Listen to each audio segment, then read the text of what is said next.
आज्ञा माने नमस्कार आपण मानकु हमर यूट्यूब चैनल की स्वागत। आज आपण माने ई वीडियो माध्यम रे जानि पारबे राजा दशरथ क्या हला जे नारी रूप धारण करिथिले, से केंता करी गर्भवती हेतिले और संतान रूपे का के जन्म देइथिले। दिने श्री राम प्रभु पिता दशरथ महाराज शिकार करवार लगी जंगल के जाइथिले।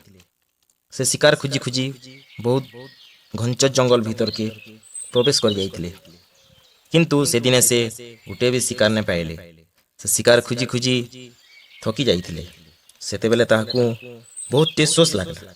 राजा दशरथ पानी पीवार लगी जंगल भीतर के गोटे वन पाके पहुंची गले। से बनटा श्रृंगी ऋषिंकर देखभाल रे थिला। क्या हला जे कि से बन के इंद्र राजांकर सुंदरी अप्सरा माने गाधवार के आसुथिले। श्रृंगी ऋषि तांकर मंत्र बलरे एंता करी निथिले जे से बन के जे भी आसुथिला पानी पीवार लगी से गोटे स्त्री रूपे परिवर्तित हो जाउथिला। आज्ञा माने दुई बार जोग देखुन राजा खुजुन खुजुन से बन के पहुंची गले।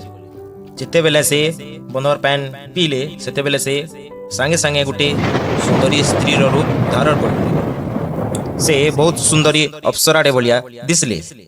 से निजर एभलिया स्त्री रूप देखी करी बहुत दुखी थिले एवं कांदले। से मने मने भाबले जे मुई आउ अयोध्या के नाय फिरी पारे, काले समस्ते मोर अपमान करबे। से जदि जाई करी मुई दशरथ राजा बोली कहिथिते लोके तांकू अपमान करथिते। सेति लागि से बहुत दुख रे बसिकरी भांगी पड़ले। ए टाइम रे अंग देशर राजा लोमपाद शिकार खुजी खुजी से वन पाक के पहुंचिले एवं नारी रूपे थिवा दशरथ राजा के देखी करी पचराले, हे नारी तुम्हें काँ करी कांदुछ? ई घंच जंगल भितरे तुम्हें काँ करी एकाकी अच्छो? तुमर असुविधा काणे हिचे? किंतु नारी रूपी दशरथ राजा किछि उत्तर देले नाही। तापरे राजा लोमपाद कहले, मुई अंग देशर राजा लोमपाद, तुम्हें काଣା मोर संगे जीव मोर राणी हिकरी रही पारब क्या बोली जेते बेले पचरिछन। सेते बेले दशरथ राजा मने मने चिंता कले कि इनु जंगल रे एकला रहबार अपेक्षा राजा संगे जीवाटा भल है बोली, एवं से राजा संगे अंग देश के पले आसले। नारी रूपी दशरथ राजा लोमपादंकर राजभवन के जे करी उभय विवाह कले। तांकर गोटे शिशु कन्याटे जन्म हैला, तार ना शांता बोली नामकरण कले। इयाडे दशरथ राजा जीवार गोटे वर्ष हो जाइतिला न, आउ तांकर रानी माने चिंतारे पड़ी जाइतिले न। से विशेष चिंतित ही वशिष्ठ ऋषिंकर पाके गले एवं वशिष्ठ ऋषिंकर परामर्श नेले। वशिष्ठ ऋषि बहुत ज्ञानी थिले। से रानी मान को सांत्वना देले आउ मंत्री मान को सभा के डाकले। आउ से मानकर भितरु सुमंत मंत्री बहुत बुद्धिमान थिले। तेणु ऋषि वशिष्ठ राजा दशरथ को खोजबा पाई तांको दायित्व देले। सुमंत मंत्री और तांकर आउ जेन जेन मंत्रीगण थिले समस्ते मिसिकरी जंगल के राजा को खोजबारे गले।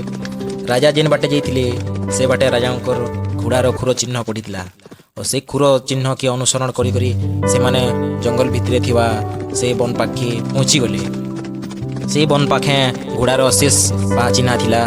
तेणु सेनु सुमंत मंत्री चिंता कले जे इनु किछि गोटे घटना घटिछि। सुमंत मंत्री देखले जे वन पाखे गोटे आश्रमटे थिला और से आश्रम रे भृंगी ऋषि तपस्या करुथिले।